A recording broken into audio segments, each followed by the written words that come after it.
mais um programa para vocês de uma forma leve, descontraída, porque em Casa Conspiratal é isso. É essa alegria, esse movimento leve, trazendo informação bacana para vocês, mesmo sendo um assunto sério, com leveza, né? Com alegria também e com muita bagagem dos nossos profissionais que aqui sempre estão com a gente. Então sigam vocês de segunda a sextas-feiras, das 20 às 20h30, horário de Brasília, pela rede STP-TV, onde nós passamos em outras plataformas digitais. E depois todos os meus programas, gente, estão lá no canal do YouTube. Vocês poderão rever, compartilhar, comentar. E se você quiser fazer parte do programa Em Casa Conspiratal, é só chegar. Vocês podem mandar pelo 11 983765514 e fazer parte também da nossa galera aqui, que sempre estão presentes gravando com a gente aqui, tá bom? Bem, nós estamos recebendo hoje uma querida que é a Monique Camada. Ela é pedagoga montessoriana, psicomotricista e entre outras coisas mais que ela poderá dizer pra gente daqui pra frente. Seja muito bem-vinda e nós vamos falar sobre um assunto também que eu já venho falando, né? Tivemos outras pessoas aqui também participando com a gente, como a Gisele Fonseca, mas ela vai contar também, relatar a sua experiência, que eu achei assim de uma extrema importância para toda uma sociedade. Seja muito bem-vinda, Monique. Tudo bem, querida? Tudo jóia. Boa tarde. É um prazer estar aqui contigo, Sibeli. Pra gente, um prazer enorme. E você é muito elegante, muito bonita. Uma mestiça bonita, viu, gente? Pensa numa elegância, tá aqui a menina.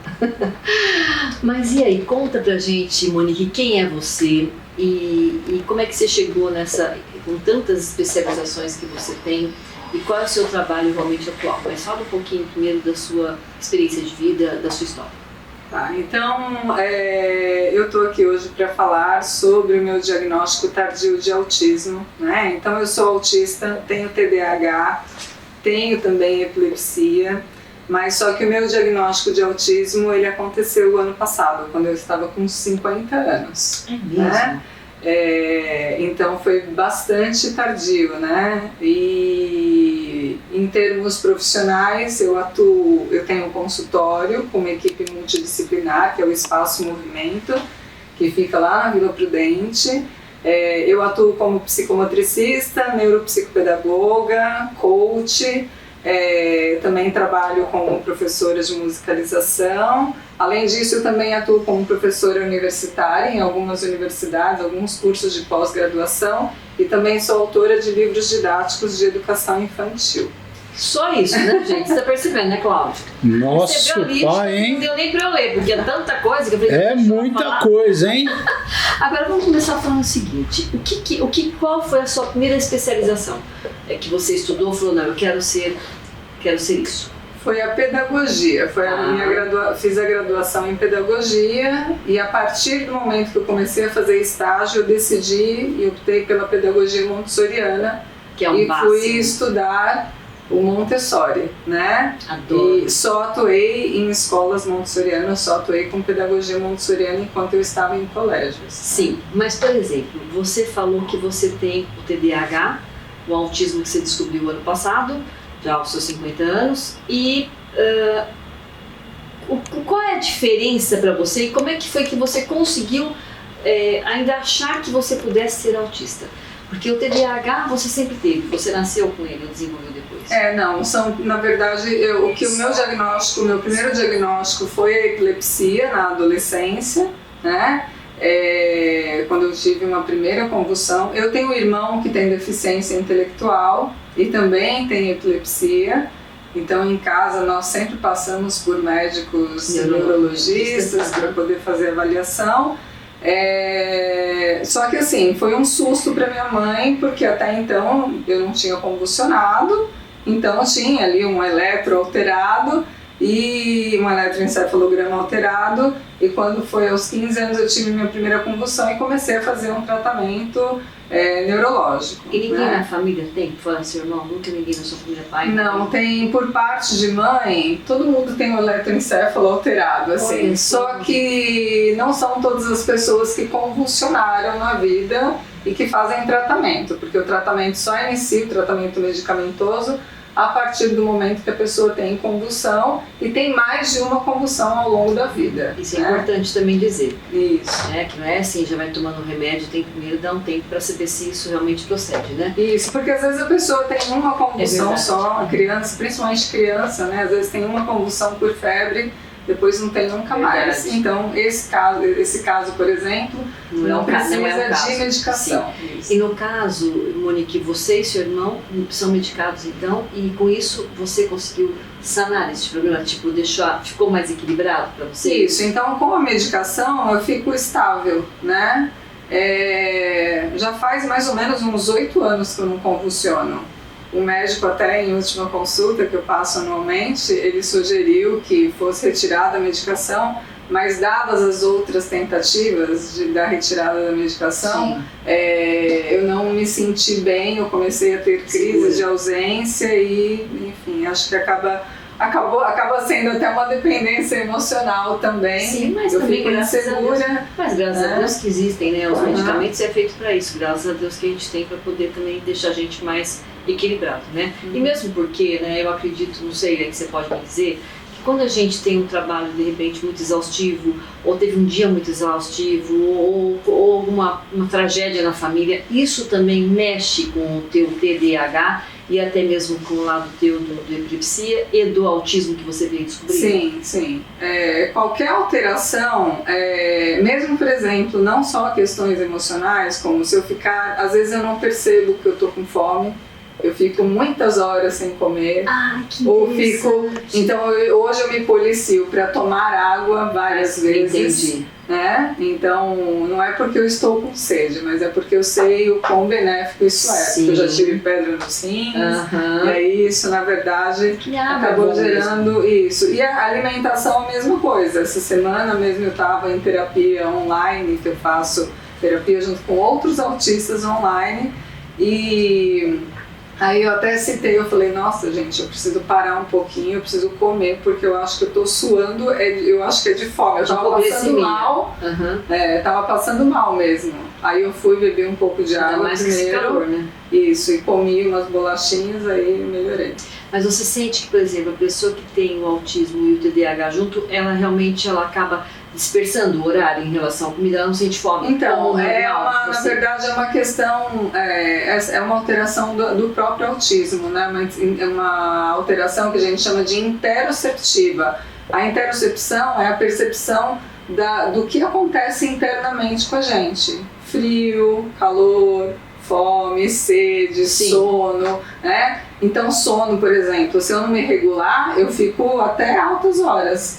Principalmente porque assim, eu gosto muito de trabalhar à noite, de escrever textos à noite, então eu gosto muito do silêncio. Lugar onde tem muito ruído acaba me atrapalhando, então é pela própria alteração, né, do autismo, né? A questão que acaba alterando o processamento auditivo e o processamento das informações que a gente capta do ambiente, além das sensações internas também. É muito mais aguçada. Sim. Mais exacerbada. A mesma coisa, por exemplo, as pessoas perguntam sobre a minha tatuagem, né? Deixa eu ver. Que fofa. Gente, que linda. Deixa eu ficar. Quando eu fiz, me perguntaram. Eu tenho gatos, né? Mas são eles mesmos? Não. Gente, eu tenho gatinhos pretos, Ai, que gente, parece uma blusa, coisa linda, estampa. E você não ficou morrendo de dor? Então, isso que eu ia citar, porque assim, as pessoas perguntam, só que na época eu não tinha o diagnóstico. E eu falo assim, não, pode fazer, porque é como se o tatuador estivesse arranhando com a unha a pele. Eu não acredito. Gente, que falta de sensibilidade. Então a minha sensibilidade, ela é muito baixa. Assim como tem aqueles autistas que têm a sensibilidade muito alta. Tem hipersensibilidade. Entendi. A minha sensibilidade tátil, ela é muito baixa, então assim... às vezes eu esbarro nas coisas, dentista, você vai ao dentista, tranquilo. por exemplo? Tipo, trato de uma cárie sem anestesia? Às vezes sim. É mesmo? Uhum. Olha que interessante. Não sabia disso não. Nem perguntei pra Gisele sobre esse assunto.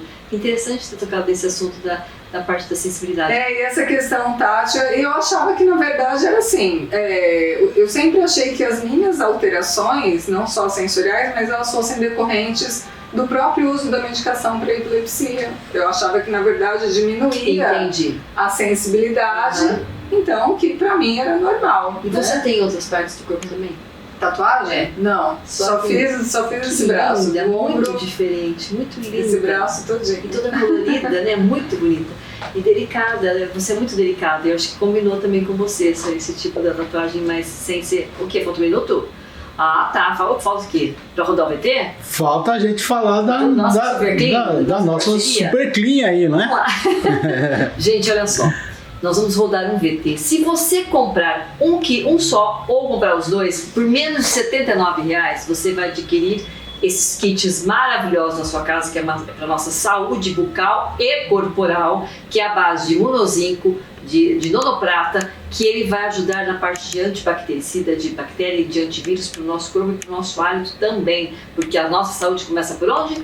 Pela nossa boca, né? Então a gente tem que cuidar. E ao mesmo tempo a gente vai estar ajudando a uma instituição chamada Bem da Madrugada, que existe há mais de 20 anos no mercado, uma instituição extremamente séria. Vamos rodar o VT para vocês poderem entender melhor.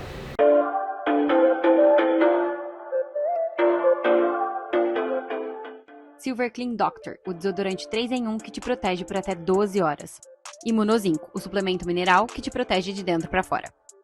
Desenvolvedora desses dois produtos, a Ética do Brasil está lançando a campanha Bem da Madrugada. Acessando o site www.imunozinco.com.br, você adquire seus produtos e, ao pagar, 10% do valor é revertido para o Instituto Somando Mais Ações. Acesse www.imunozinco.com.br, adquira seus produtos e ajude a transformar vidas. Campanha Bem da Madrugada, uma iniciativa Ética do Brasil, Nanotecnologia.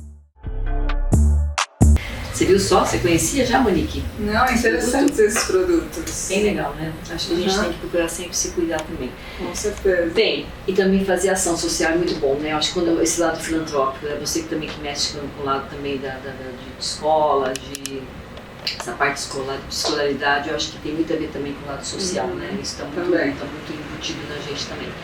Mas me fala uma coisa, quando é que você descobriu que você tinha o TDAH? Foi sua mãe? Não, o TDAH eu tive o diagnóstico, foi assim, na pandemia eu comecei, na verdade, eu me separei um ano antes da pandemia, né?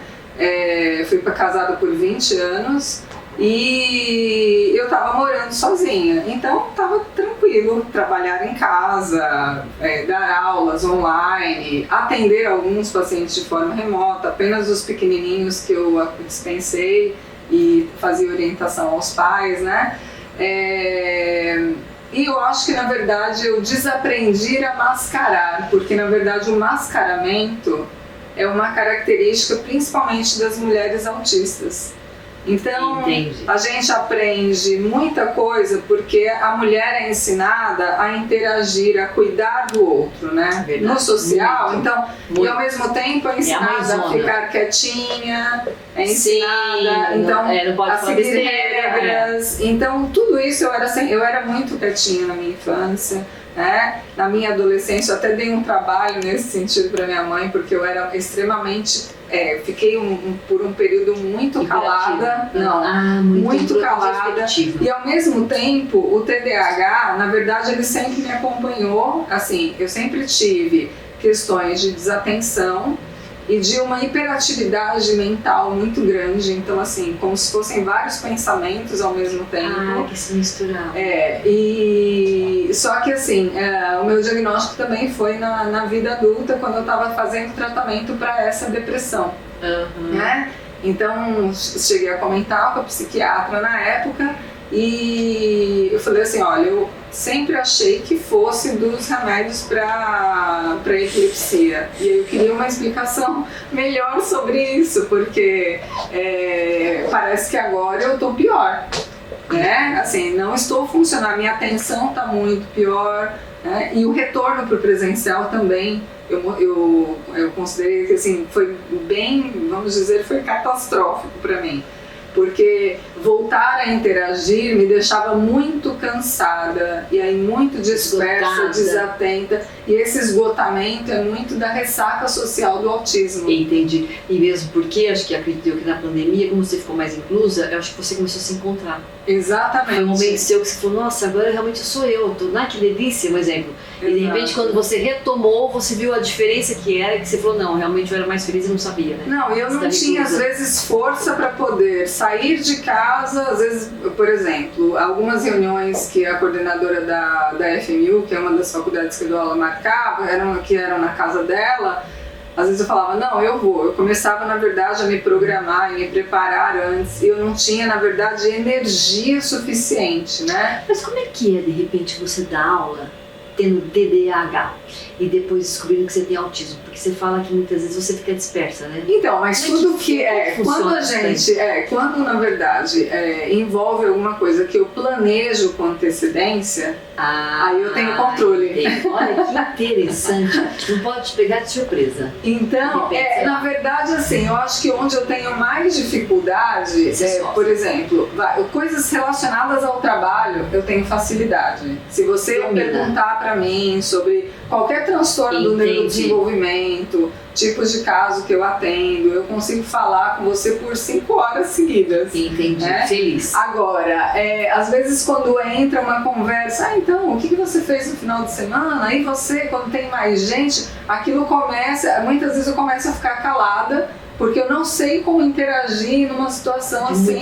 Ou às vezes quando eu não entendo assim, a gente estava discutindo casos, para que a gente está falando agora de como foi o final de semana. Entendi. Que mudou muito o foco da conversa. Muda o foco e ao mesmo tempo vai para um pessoal que eu tenho dificuldade, às vezes, de identificar sensações, emoções. Isso é do autismo. É mais frio. Né?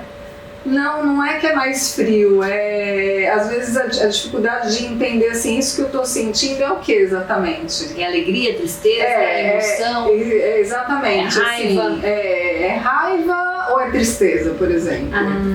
Entendi. São emoções assim, vamos dizer, alegria e tristeza são muito opostos, né, para poder confundir. Mas algo parecido. Mas algo que assim, mas o que será isso? O que eu estou sentindo em relação a essa situação? Tô triste, eu tô angustiada. Isso, o que está acontecendo? Então, sempre foi difícil para mim falar, né, sobre isso. E eu sempre tive, assim, colegas que eram colegas de apoio, né, que sempre me ajudaram em alguma situação. Então, às vezes essas colegas falavam para minha mãe, tia, a Monique hoje não falou nada. Eu não sei se ela tá bem ou se ela não tá, porque no recreio ela ficou sozinha e ela nem falou comigo, né? Então, situações assim, porque o autismo, ele na verdade, é quando a pessoa tem um prejuízo, né, na parte social, né, nas interações, na parte de comunicação, que isso tem a ver, que não é questão da fala, mas tem muito a ver com como a pessoa processa a informação e como devolve isso em termos de resposta, seja ela verbal ou não, né? A dificuldade na comunicação também, ela é muito mais na comunicação não verbal, né? Os nuances que a gente coloca na fala, que é a prosódia, né? Na verdade, essa não é uma fala linear. Então, tudo isso eu aprendi.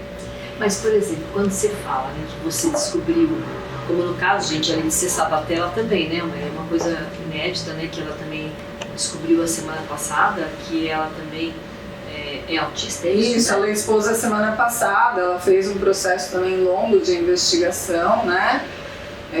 Então a gente pode se tornar um autista? Não, ninguém pode se tornar um autista. É um transtorno que ocorre no curso do desenvolvimento da pessoa, porém, as mulheres, né, e principalmente quando se trata de pessoas com nível 1 de suporte, tanto mulheres quanto homens, são mais difíceis porque são mais sutis os quadros. Mulheres muito mais do que homens, porque assim, por exemplo, muito do que hoje eu consigo fazer é fruto de esforço, porque assim, o que de repente para você pode ser fácil, que é gravar um áudio, por exemplo, Pra mim, no começo, a primeira vez, segunda, terceira, quinta que eu gravei áudio, eu parecia um robô falando. Isso foi durante a pandemia. Isso nem foi há tanto tempo. Entendi. Aí eu escutei e eu fiz assim, nossa, mas tá muito esquisito. Tá estranho isso, né? Vou gravar de novo. E com aquilo, eu tornei aquilo uma aprendizagem. Sim. A mesma coisa acontece, por exemplo, com fotos. Na infância, eu só tenho foto, não olhando pra câmera, eu tô sempre de braço cruzado, parece que eu tô de mau humor. Então, assim, a questão do olhar sempre foi uma dificuldade que eu acho que na pandemia foi algo que eu desaprendi a fazer, e quando eu voltei, parece que aquilo tudo, tudo que eu usava em termos de mascaramento não funcionava mais.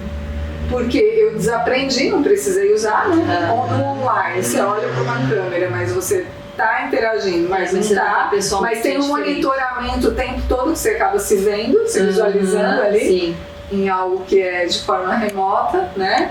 E no presencial isso não é possível. Então, por exemplo, hoje em dia, tirar uma foto muitas vezes é um exercício para mim.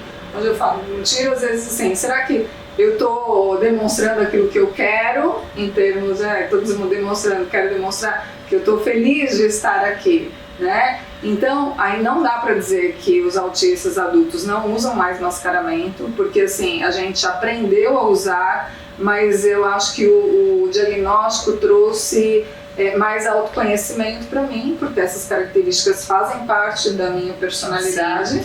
Agora, deixa eu fazer uma pergunta aqui. Eu também quero fazer uma pergunta. Deixa eu fazer essa antes que eu me perco aqui. Tá. Você consegue detectar as pessoas que estão ao seu redor?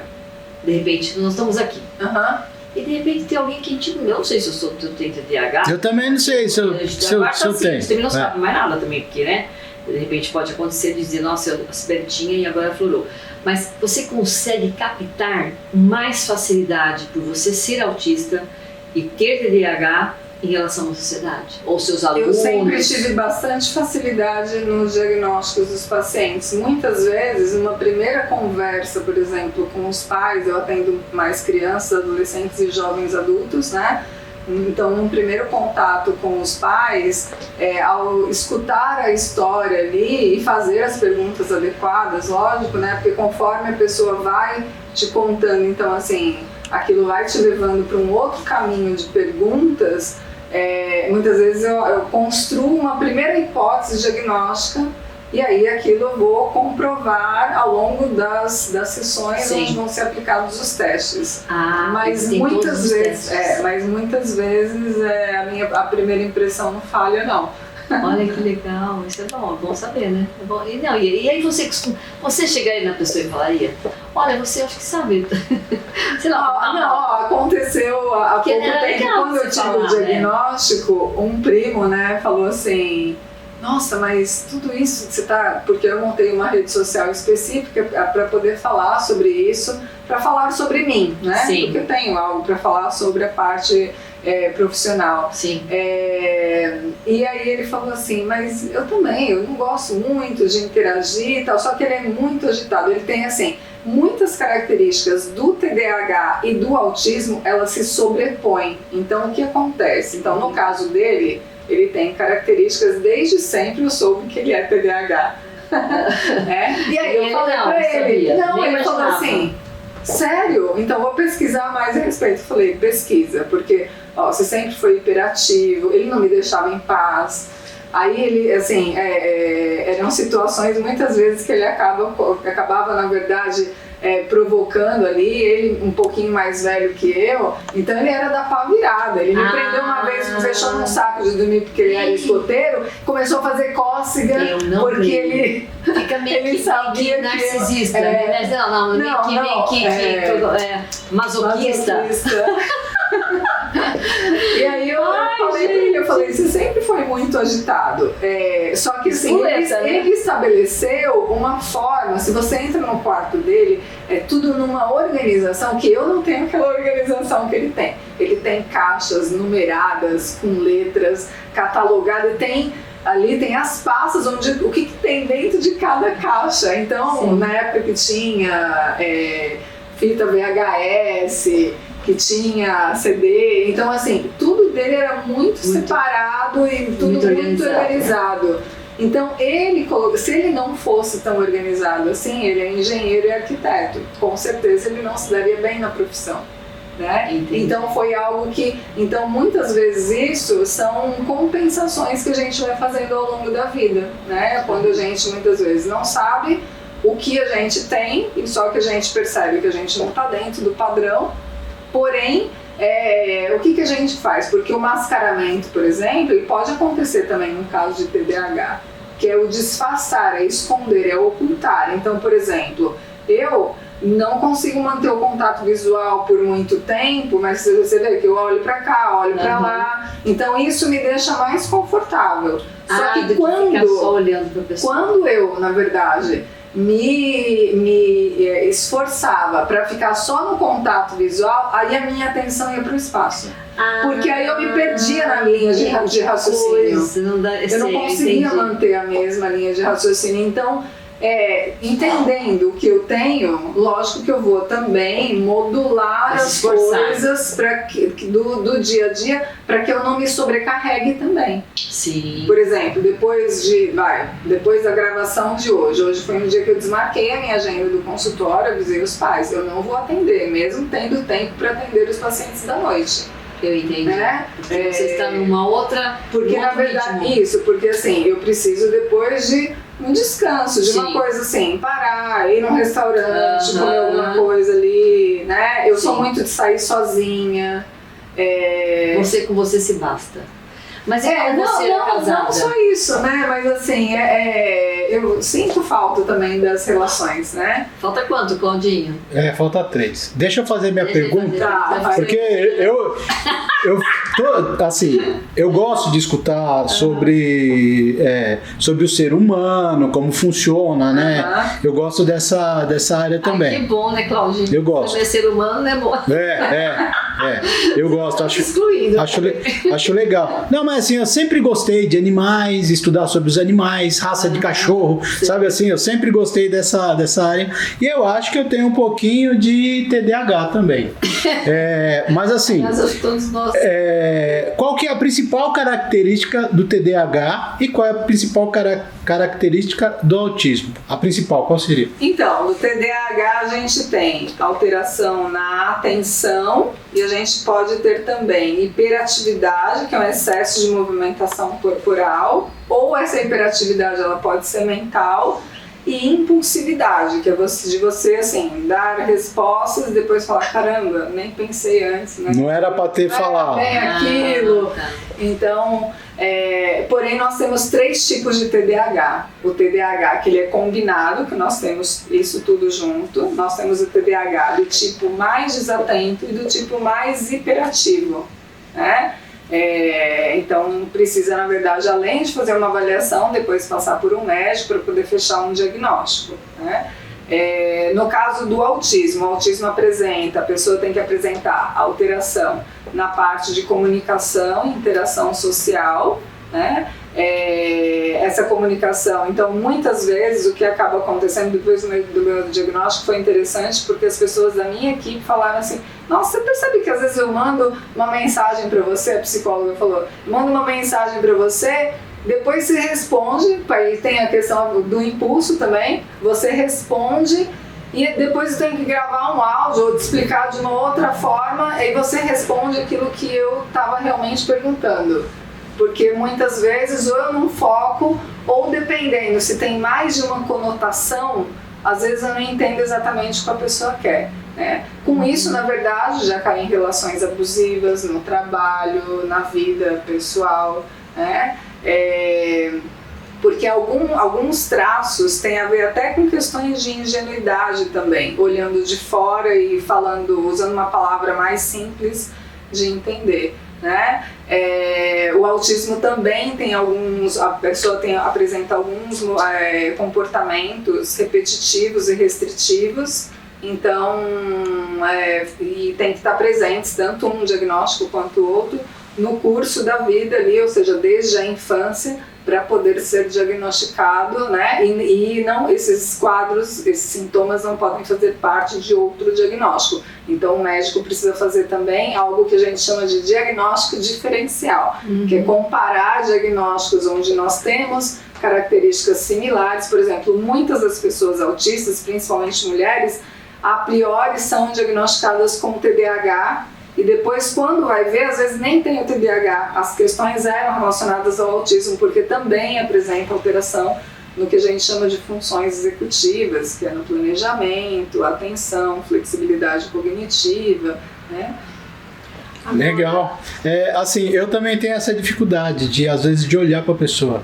Olhar e acontece exatamente do jeito que você falou. Se eu olho para a pessoa, a cabeça, né? Se eu me concentro em alguma coisa ali, às vezes a mente vai longe em um pensamento que você fez, sei lá, há 3 anos atrás, sabe? A cabeça viaja, é engraçado. Mas é um gozado, né, que, como ela falou, né, quando ela faz algo que ela gosta. Terminou? Ai, gente, então deixa suas redes sociais. Ai, que pena, precisa voltar mais vezes, né, Cláudia? Bom, exatamente. Eu vou deixar o Instagram do Espaço Movimento, @espaço, sem o cedilha, _movimento. E um dos meus Instagrams pessoais, onde eu estou contando mais o autismo, é @moni.neuro.atípica, né? E se entrar nessas páginas, vocês na verdade serão direcionados para as outras, tá marcado ali na bio os outros links também. Beleza! Beijo, beijo, beijo! Beijo! Obrigada!